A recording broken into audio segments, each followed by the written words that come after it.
नमस्कार, आप देख रहे हैं SY लाइव न्यूज। मुंब्रा में हुए दिल दहला देने वाले हत्याकांड का पुलिस ने सनसनीखेज खुलासा किया है।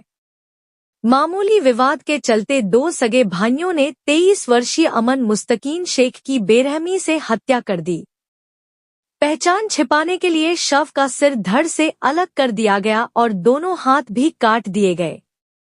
पत्रकार परिषद में पुलिस उपायुक्त अमर सिंह जाधव ने बताया कि गुन्हे शाखा यूनिट 4 ने गुप्त सूचना के आधार पर दोनों आरोपियों फैज सुल्तान मालीम और अल्बान सुल्तान मालीम को गिरफ्तार किया।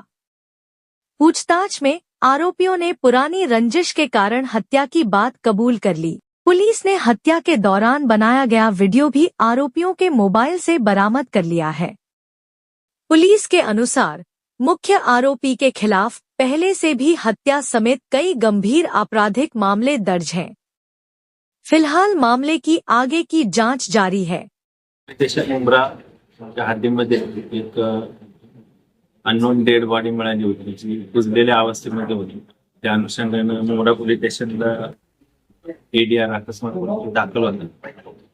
त्या अकस्मात मृत्यूच्या तपासामध्ये गुन्हे शाखा घटक 4 चे पोलीस निरीक्षक श्री गज्जल API गोसावी आणि त्यांच्या टीमला गोपनीय माहिती मिळाली की सदर मयत समजू आहे, जी बॉडी मिळाली होती तो खुनाचा प्रकार आहे। त्या अनुषंगाने युनिटच्या पोलीस निरीक्षक गज्जल आणि गोसावी त्यांच्या टीमने तपास चालू केला।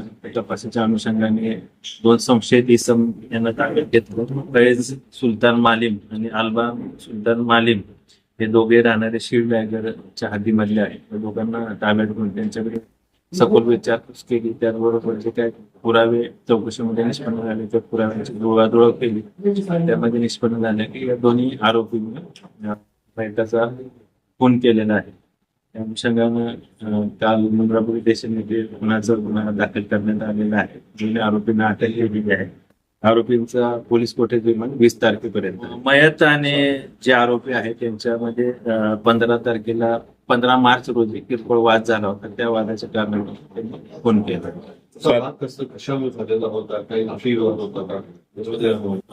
वाद त्याचा किरकोळ झाला होता, परंतु यामध्ये विशेषत्वाने जो मयत इसम आहे अमन शेखवर यापूर्वी 2 मोटरसायकल चोरीचे गुन्हे दाखल आहेत।